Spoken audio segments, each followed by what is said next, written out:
Recently दोस्तों पाकिस्तान से एक न्यूज निकल के आ रही है। इंटरनेशनल मॉनेटरी फंड जो अपनी फंडिंग देता है, इस फंडिंग का नाम आप कह सकते हो एक्सटेंडेड फंड फैसिलिटी।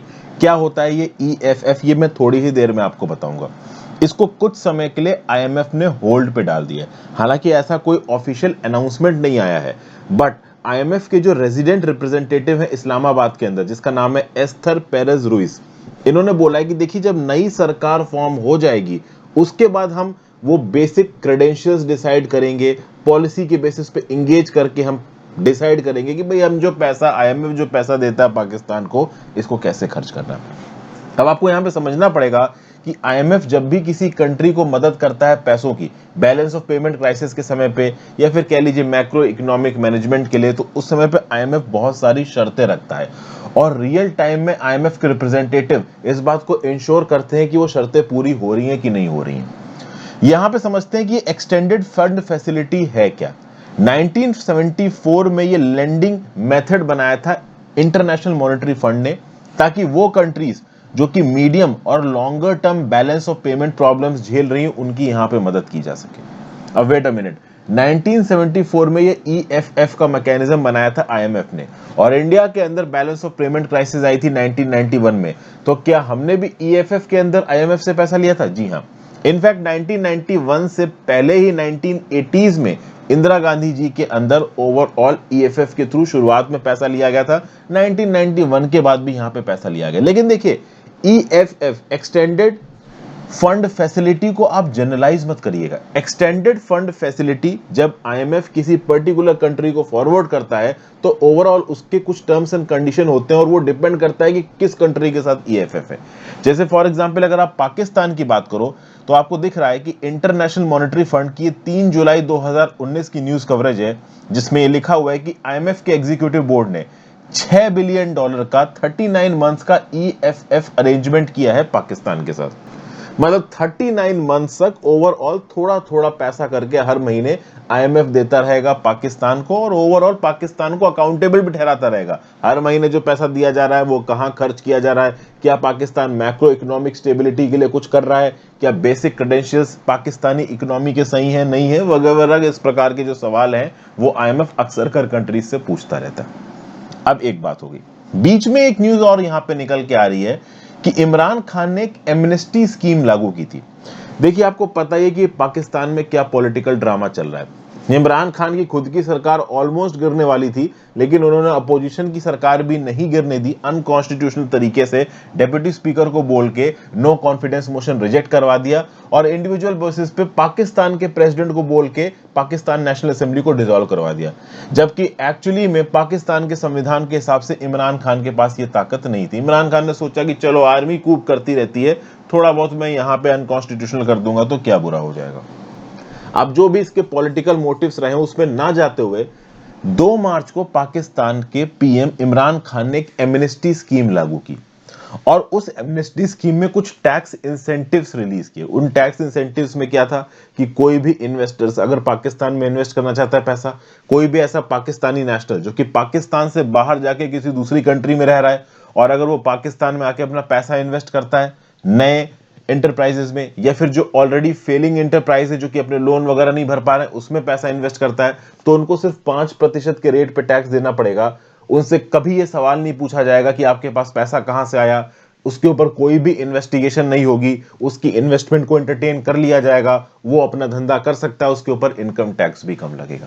अब जब ये एमनेस्टी स्कीम यहां पे इमरान खान ने लागू की, इनफैक्ट अनाउंस की 2 मार्च को, टेक्निकली देखा जाए तो इमरान खान ये एक इलेक्शन गैम्बल खेल रहे हैं।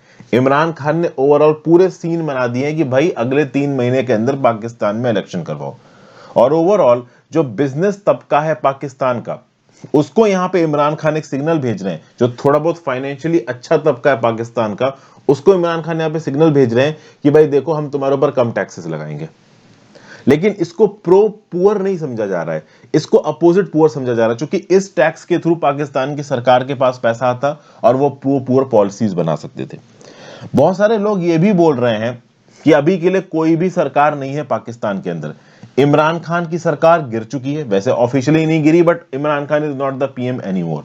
नई कोई सरकार बनी नहीं है, इलेक्शन होगा कि नहीं होगा पता नहीं अभी के लिए 90 दिन के अंदर। सुप्रीम कोर्ट में केस पेंडिंग है कि भाई जो कुछ भी हुआ 4 मार्च वाले दिन वो सही हुआ गलत हुआ।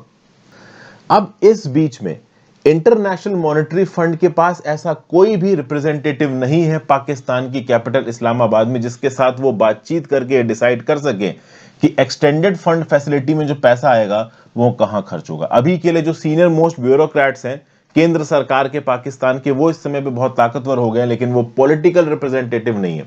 जब एक पॉलिटिकल रिप्रेजेंटेटिव आएगा पाकिस्तान के अंदर, पीएम, वो यहाँ पे आईएमएफ के साथ इंगेज करेगा और आईएमएफ फिर से उसके साथ बातचीत करके पॉलिसी पैरामीटर्स के हिसाब से ईएफएफ का पैसा रिलीज करवाएगा। तो एक यहाँ पे व्यू पॉइंट ये निकल के आ रहा है कि चूंकि पाकिस्तान के प्रधानमंत्री इमरान खान फ्री में यहाँ पे टैक्स इंसेंटिव स्कीम बांटते फिर रहे हैं, तो इंटरनेशनल मॉनेटरी फंड के ऑफिशियल्स को गुस्सा आ रहा है कि भाई अगर तुम फ्री में टैक्स इंसेंटिव्स बांटते फिरोगे तो तुम पैसा कैसे लाओगे, और जब तुम पैसा नहीं लाओगे तो अपने मैक्रो इकोनॉमिक फंडामेंटल्स कैसे ठीक करोगे, जब वो नहीं ठीक करोगे तो हम जो तुमको $6 बिलियन की मदद कर रहे हैं इसको कैसे चुकाओगे।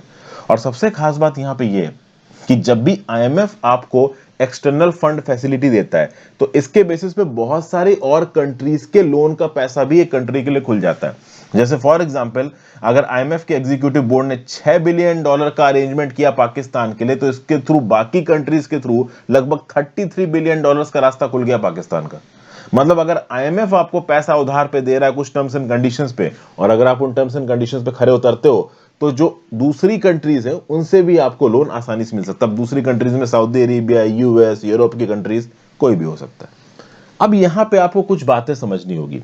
अगर आपसे इंटरनेशनल फाइनेंस के रिस्पेक्ट में, इंटरनेशनल बैंकिंग के रिस्पेक्ट में ओवरऑल कुछ सवाल पूछा जाए, या पूछा जाए कि जो वेस्टर्न डोमिनेटेड फाइनेंशियल सिस्टम है जिसमें कि आपका आईएमएफ और वर्ल्ड बैंक आता है, और इसके कंपैरिजन में जो चाइना अपना चाइना का तो खैर नहीं, एशियन डेवलपमेंट बैंक में जापान यूएस का मेजॉरिटी शेयर है, जो infrastructure investment bank, BRICS bank, new development bank, इसके थ्रू चाइना जो China centered financial economic system बनाना चाहता है, इसमें क्या फ्लॉज है। तो जब भी आपके सामने इंटरनेशनल मॉनेटरी फंड के फ्लॉज आए ना, तो आप ये फ्लॉ लिख सकते हो कि ओवरऑल जब पाकिस्तान में कोई सरकार नहीं थी तो आईएमएफ की तरफ से जो पैसा आ रहा था ईएफएफ के अंदर उसको कुछ समय के लिए होल्ड पे डाल दिया गया। अब कुछ लोगों के हिसाब से फ्लॉ हो सकता है, कुछ लोगों के हिसाब से फ्लॉ नहीं होगा, क्योंकि आईएमएफ तो सीधे सीधे जस्टिफाई करेगा ना कि भाई हम किसके साथ डिसाइड करें टर्म्स एंड कंडीशंस कि जब हम आपको पैसा देंगे तो पैसा आप किस हिसाब से खर्च करोगे। तो ये पता करने के लिए कि हम आपको पैसा देंगे आप किस हिसाब से खर्च करोगे, केंद्र में कोई सरकार चाहिए, और अभी के लिए पाकिस्तान में कोई सरकार है नहीं, इसलिए आईएमएफ ने यहां पे पैसे का फ्लो रोक दिया। तो आईएमएफ जब भी कोई फाइनेंशियल मदद करता है बहुत सारी टर्म्स एंड कंडीशंस लगाता है, और इसीलिए आप देखोगे कि 1991 में लिबरलाइजेशन, प्राइवेटाइजेशन, ग्लोबलाइजेशन के बाद इंडिया को अपनी करेंसी डिवैल्यू करनी पड़ी थी, अपने मार्केट्स को खोलना पड़ा था, बहुत सारे सेक्टर्स को प्राइवेटाइज करना पड़ा था, और ये सारी कंडीशंस इंटरनेशनल मॉनेटरी फंड ने इंडिया के ऊपर डाली थी। अगर आप 1990 से पहले के भारत में चले जाओगे तो ये कंडीशंस मानना इंडिया के लिए बिल्कुल भी पॉसिबल नहीं था। हम एक क्लोज्ड इकोनॉमी की तरह काम कर रहे थे, लेकिन LPG reforms, balance of payment crisis 1991 ने हमें यह दिखा दिया कि भाई हमें इंटरनेशनल सपोर्ट की जरूरत है, इंटरनेशनलाइजेशन और ग्लोबलाइजेशन की जरूरत है, और इसलिए एलपीजी रिफॉर्म्स को खुले दिल से इंडिया ने इंप्लीमेंट किया, और आज की डेट में हमें उसका फायदा भी मिल रहा है। आई होप कुछ ना कुछ यूजफुल यहाँ पे आपको जानने को मिला होगा। Thank you for watching friends. ज्यादा से ज्यादा लोगों के साथ लेक्चर को शेयर करना, इंस्टाग्राम पे फॉलो कर लीजिए, टेलीग्राम ग्रुप ज्वाइन कर लीजिए, and if possible click the join button. Have a great day, good bye.